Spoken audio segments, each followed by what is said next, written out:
Hunter Biden reminiscing on the joys of smoking crack. The only difference between crack cocaine and cocaine is sodium bicarbonate and water and heat, literally. That's it? That's it. And those things are pretty much free if you go to like a science store. This is free. A science store. You can go to your neighborhood convenience. He is stuttering just like his dad. Does he have the same brain disease already? Store Or is that the crack? and just get. Anyway, I don't want to tell people how to make crack cocaine, but Yeah, it you do. literally is a mayonnaise jar, cocaine, and baking soda. How different is the Yeah. experience? It's vastly, vastly different. And like for real, I feel really reluctant to kind of have some euphoric discussion. I know you're not asking me to do that, but have some euphoric discussion about crack cocaine. I think this might be kind of the opposite. Huh? Okay, no, it's the exact opposite. I'm saying I don't want to have the experience of some euphoric recall. That's how powerful crack cocaine is. Well, okay, I was confused for a second. So he's saying that he doesn't want to talk too much about it because he'll start feeling the feeling of smoking crack just by sitting here and thinking about it. That's crazy. This guy loves his crack. Does crack cocaine make you act any differently? No. Is it safer than alcohol? Probably. People think of crack as being dirty. It's the exact opposite. When you make crack, what you're doing is you're burning off all the impurities so that it combines with the sodium bicarbonate, which makes it smokable. That's all.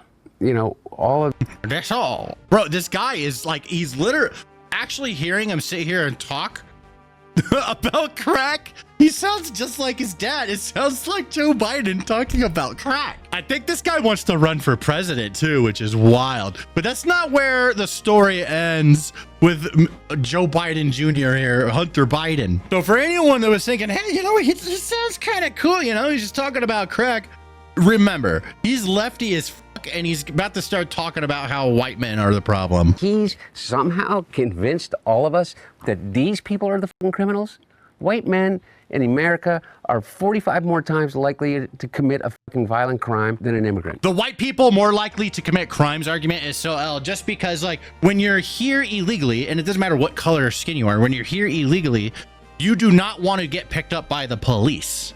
Like, so there's a lot of people purposely not doing crimes because they don't want to get caught. You put everyone together equally, it's going to be equal crimes. Is Hunter Biden sniffing powdered milk? What are you talking about? I say, fuck you. How are we getting those people back from fucking El Salvador? Because I'll tell you what, if I became president in 2 years from now, or 4 years from now, or 3 years from now, I would pick up the phone and call the fucking president of El Salvador and say, you either fucking send them back or I'm going to fucking invade. Is this guy suggesting that he's going to run for president and he's threatening to invade El Salvador? What the dude, that is wild. And finally, and this is one of the clips I like from Hunter Biden. Like, I like the crack one a lot, but I like this one, I think, a little bit more because he starts going off on the Democratic Party. And this is where I do think that he's spitting some facts. But fuck him and everybody around him.